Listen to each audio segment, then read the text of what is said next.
이사야 24장 1에서 23절 말씀입니다. 24장. 보라, 여호와께서 땅을 공허하게 하시며 황폐하게 하시며 지면을 뒤집어 엎으시고 그 주민을 흩으시리니 백성과 제사장이 같을 것이며 종과 상전이 같을 것이며 여종과 여주인이 같을 것이며 사는 자와 파는 자가 같을 것이며 빌려주는 자와 빌리는 자가 같을 것이며 이자를 받는 자와 이자를 내는 자가 같을 것이라. 땅이 온전히 공허하게 되고 온전히 황무하게 되리라. 여호와께서 이 말씀을 하셨느니라. 땅이 슬퍼하고 쇠잔하며 세계가 쇠약하고 쇠잔하며 세상 백성 중에 높은 자가 쇠약하며 땅이 또한 그 주민 아래서 더럽게 되었으니 이는 그들이 율법을 범하며 율례를 어기며 영원한 언약을 깨뜨렸습니다.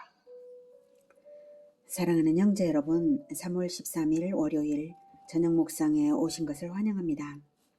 13에서 23장까지는 열방 10개국에 대한 심판을 예언했습니다. 또한 선민이라 할지라도 범죄한 이상 언약을 깨뜨렸으므로 이방인들과 동일한 심판을 결코 면할 수 없다는 사실도 확인했습니다. 다만 여호와께 돌아와 회개하는 소수의 남은 자들만이 구원과 복을 얻게 된다는 것을 확인했습니다. 이제 24장부터는 23장까지가 보여주는 바 역사의 진행 과정에서의 하나님의 공의의 진리가 역사의 종결 때에는 어떻게 적용될 것인지를 예언합니다. 24에서 27장의 이 종말 예언을 일명 이사야의 소묵시록이라고 합니다. 이제 그 본문이 시작이 됩니다. 1절. 보라, 여호와께서 땅을 공허하게 하시며 황폐하게 하시며 지면을 뒤집어 엎으시고 그 주민을 흩으시리니 백성과 제사장이 같을 것이며 종과 상전이 같을 것이며 여종과 여주인이 같을 것이며 사는 자와 파는 자가 같을 것이며 빌려주는 자와 빌리는 자가 같을 것이며 이자를 받는 자와 이자를 내는 자가 같을 것이라. 네, 최후 심판 날에는 하나님의 진노가 신분이나 지위 고하를 막론하고 온 세상 모든 사람에게 공평하게 임할 것이라는 뜻입니다. 그리고 힘이 더 있다고 해서 방어할 수 있는 게 아니고 최후의 이 심판을 예방할 수 있는 게 아닙니다. 대비할 수 있는 것이 아닙니다. 3절. 땅이 온전히 공허하게 되고 온전히 황무하게 되리라. 여호와께서 이 말씀을 하셨느니라. 여호와께서 이미 심판에 앞서서 심판을 말씀하셨으므로 신실하심에 기초하여서 심판은 성취된다, 이 말씀이죠. 4절. 땅이 슬퍼하고 쇠잔하며 세계가 쇠약하고 쇠잔하며 세상 백성 중에 높은 자가 쇠약하며 땅이 또한 그 주민 아래서 더럽게 되었으니 이는 그들이 율법을 범하며 율례를 어기며 영원한 언약을 깨뜨렸습니다. 네. 심판의 원인은 율법을 어기고 언약을 깨뜨린 데 있습니다. 율법과 언약은 선민 이스라엘에게만 주어진 것이 아니라 이미 에덴에서의 여자의 후손 언약이 있잖아요. 그리고 제2의 인류의 시조인 노아 때에는 무지개 언약으로서 온 세계와 온 인류에게 언약을 세워주셨습니다. 네. 그러므로 온 인류는 옛뱀 마귀를 이기고 인류를 죄로부터 구원할 여자의 후손 그리스도를 기다렸어야 하고요.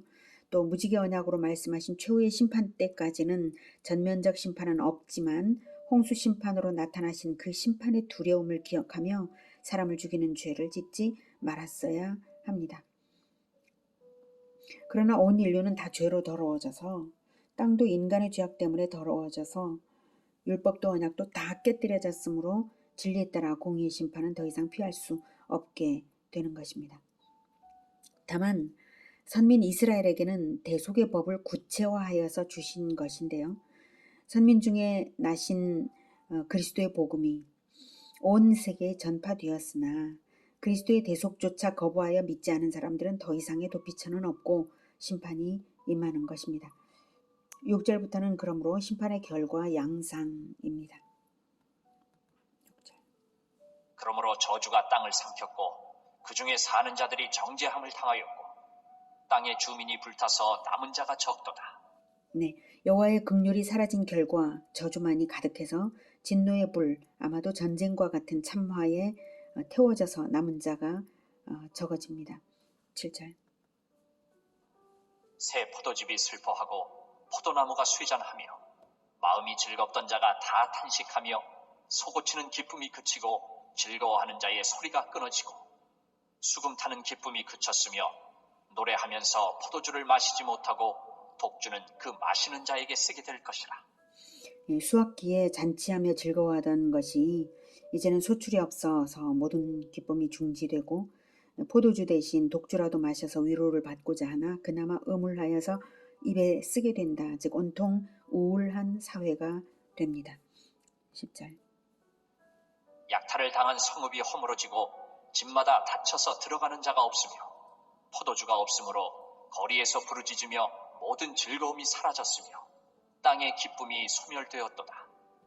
성읍이 황무하고 성문이 파괴되었느니라. 네, 이미 약탈당하여서 고통을 겪고 있는 성읍이 멈추지 않는 심판으로 완전히 없어져서 주민은 피난길에 오를 것입니다. 여기서 성읍은 특정 성읍은 아니고요. 하나님의 심판이 매우 철저하게 도시마다 임하리라는 말씀입니다. 13절. 세계 민족 중에 이러한 일이 있으리니 곧 감람나무를 흔듦 같고 포도를 거둔 후에 그 남은 것을 주움 같을 것이니라. 네, 심판의 결과는 최종적으로 극소수의 사람들만이 남은 자가 될 것이라는 말씀입니다. 최후 심판 때에 믿음을 지킨 자가 극소수일 것을 의미하기도 합니다. 이제 14절부터는 그러한 심판의 결과 사람들의 양극화된 반응을 말합니다. 14절. 무리가 소리를 높여 부를 것이며 여호와의 위엄으로 말미암아 바다에서부터 크게 외치리니 그러므로 너희가 동방에서 여호와를 영화롭게 하며 바다 모든 섬에서 이스라엘의 하나님 여호와의 이름을 영화롭게 할 것이라. 땅 끝에서부터 노래하는 소리가 우리에게 들리기를 의로우신 이에게 영광을 돌리세 하도다. 그러나 나는 이르기를 나는 쇠잔하였고 나는 쇠잔하였으니 내게 화가 있도다. 배신자들은 배신하고 배신자들이 크게 배신하였도다. 네, 14절에서 이제 16절 여기 그러나 바로 앞에까지 여기는 최후 심판날에 세계 모든 곳에서 구원받은 남은 자들의 찬양과 경배입니다. 남은 자들의 찬양과 경배. 네. 무리가 다시 읽어보죠. 예, 무리가 소리를 높여 부를 것이며 여호와의 위엄으로 말미암아 바다에서부터 크게 외치리니 그러므로 너희가 동방에서 여호와를 영화롭게 하며 바다 모든 섬에서 이스라엘의 하나님 여호와의 이름을 영화롭게 할 것이라. 여기서 14절에 바다에서부터 15절에 바다 모든 섬에서 는 이방 민족 전체를 의미합니다. 이방 민족임에도 불구하고 구원받은 기쁨이 크기 때문에 크게 외치는 것이고요. 그러므로 그들은 이방 땅에서 여호와의 이름을 영화롭게 하던 자들입니다. 16절 땅끝에서 땅의 주민아 두려움. 네, 16절 땅끝에서부터 노래하는 소리가 우리에게 들리기를 의로우신 이에게 영광을 돌리세 하도다. 네, 심판이 임하는 장면인데 동시에 그것이 남은 자들에게는 큰 구원이 되어서 의로우신 이에게 영광을 돌리세 이렇게 하는 거죠. 그렇게 하는데 그 또 땅끝에 있던 자들이 말입니다. 그렇게 하는데 그 찬양 소리가 심판 당하는 선민의 귀에 들리는 것이 그러나 다음부터의 내용입니다. 이 얼마나 대조적인 결과인가요? 최후에는 심판당하는 자들과 구원받는 자들이 극명하게 갈리고 최후에는 심판과 구원이 동시에 완성되게 될 것입니다. 그러니 임박한 심판으로 인해서 동포 유다 백성들을 대표하여 큰 탄식이 나올 수밖에 없는 일이죠. 그러나 나는 그래서 이사야가 동포 심판당하는 동포를 위해서 탄식합니다. 그러나 나는 이르기를 나는 쇠잔하였고 내 동포가 쇠잔하였다 이거예요. 나는 쇠잔하였고 나는 쇠잔하였으니 내게 화가 있도다. 배신자들은 배신하고 배신자들이 크게 배신하였도다. 얼마나 쇠잔했고 얼마나 배신했는지 아주 강조에 강조를 거듭하죠. 이방의 남은 자들이 구원받는 마당에 유다가 심판당하는 것은 언약이 없어서가 아니라 언약을 배신했기 때문입니다.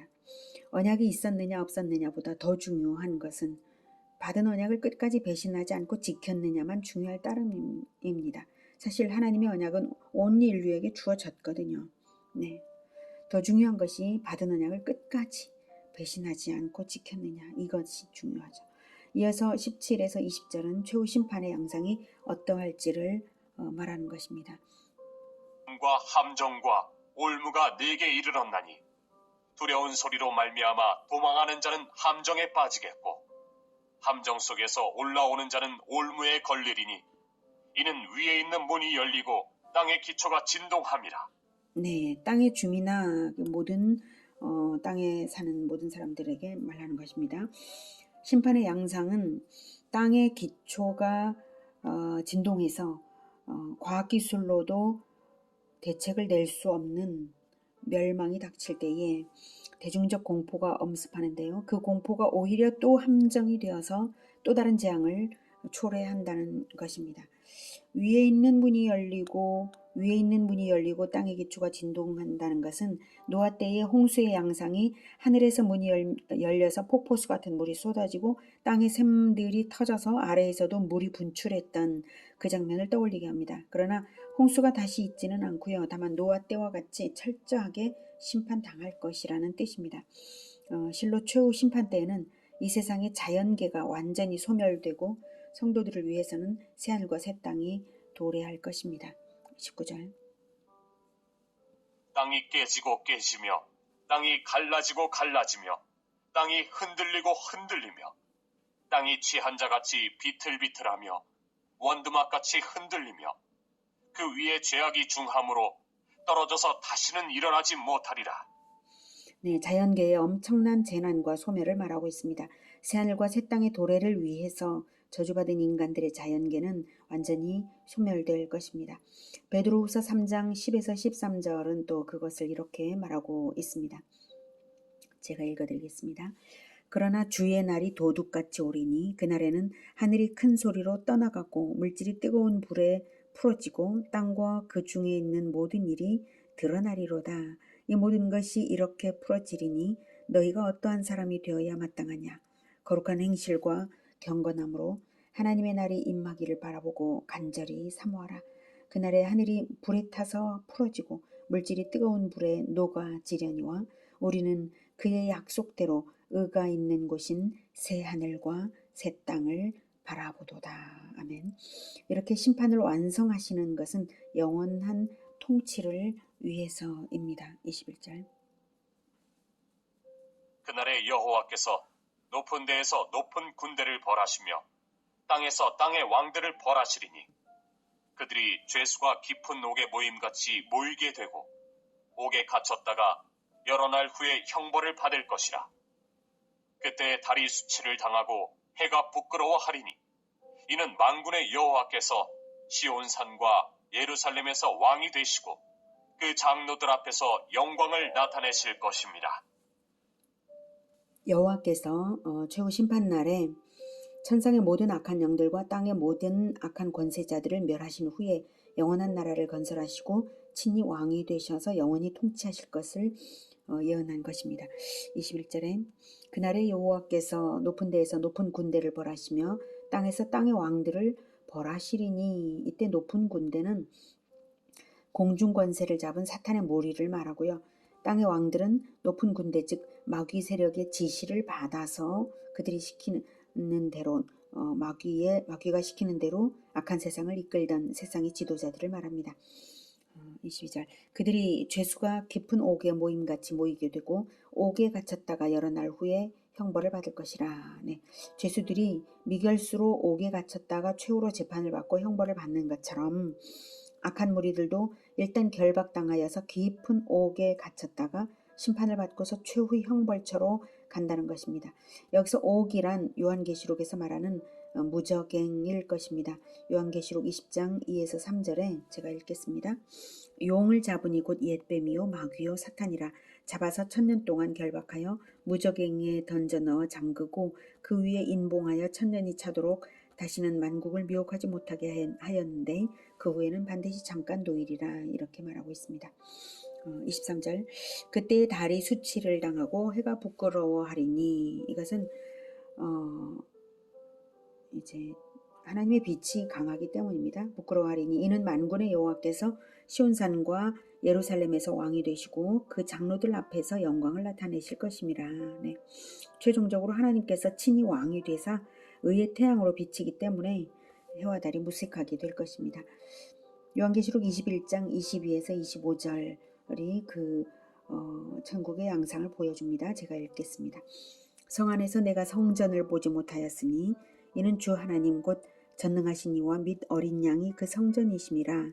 그 성은 해나 달의 비침이 쓸데없으니 이는 하나님의 영광이 비치고 어린 양이 그 등불이 되심이라.